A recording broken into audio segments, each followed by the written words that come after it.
54 বছর ধরে দেশের একটি নদী এবং সংলগ্ন চর দখলে ছিল ভারতের, অথচ এটি বাংলাদেশের ভূমি, যা উদ্ধারে নেওয়া হয়নি কোনো পদক্ষেপ। অবশেষে সেই কাজটি করে দেখালো বাংলাদেশের সীমান্তরক্ষী বাহিনী বিজিবি। 6 জানুয়ারি সোমবার আনুষ্ঠানিকভাবে এ ভূমির মালিকানা বুঝে নেয় বিজিবি। এতদিন স্থানীয় মানুষজন এ নদীতে মাছ ধরা সহ কোনো কাজেই যেতে পারতেন না।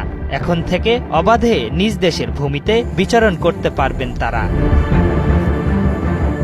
ভারতের কবল থেকে কোদালিয়া নদীর এবং সংলগ্ন যে চর বাংলাদেশের দখলে এসেছে তার আয়তন 5 কিলোমিটার।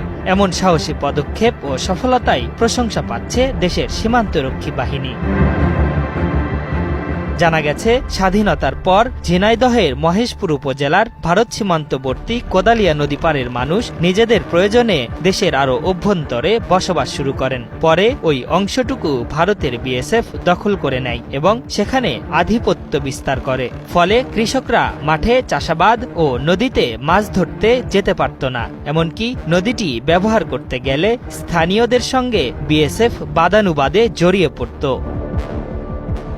সম্প্রতি কোদালিয়া নদীর প্রকৃত মালিকানা সংক্রান্তের বিষয়টি নজরে আসলে নথিপত্র, স্থানীয় প্রশাসন ও মানচিত্র থেকে নদীটির প্রকৃত অবস্থান সম্পর্কে নিশ্চিত করে 58 বিজিবি। পাশাপাশি বিএসএফের অবৈধ আধিপত্য বিস্তারের বিষয়ে তীব্র প্রতিবাদ জানিয়ে সাহসিকতা ও পেশাদারিত্বের সাথে কোদালিয়া নদী নিজেদের আয়ত্তে আনতে সক্ষম হয় 58 বিজিবি সদস্যরা। কোদালিয়া নদীতে আধিপত্য এবং অধিকার উদ্ধারের বিষয়টি নিশ্চিত করে স্থানীয়দের ধন্যবাদ জানান মহেশপুর 58 ব্যাটালিয়ন বিজিবির অধিনায়ক লেফটেন্যান্ট কর্নেল আজিজুস শহীদ।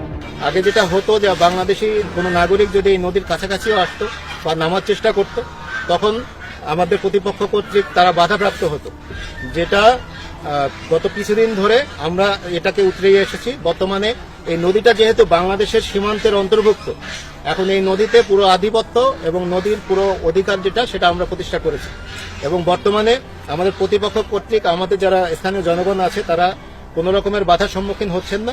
বর্তমানে বিজিবির পক্ষ থেকে প্রয়োজনীয় জনবল বৃদ্ধির পাশাপাশি নদীতে যন্ত্রচালিত বোট এবং নদীর পাড়ে দ্রুত টহলের জন্য অল টেরেইন ভেহিকেল এটিভি মোতায়েন করা হয়েছে। আশরাফুল ইসলাম, ৭১।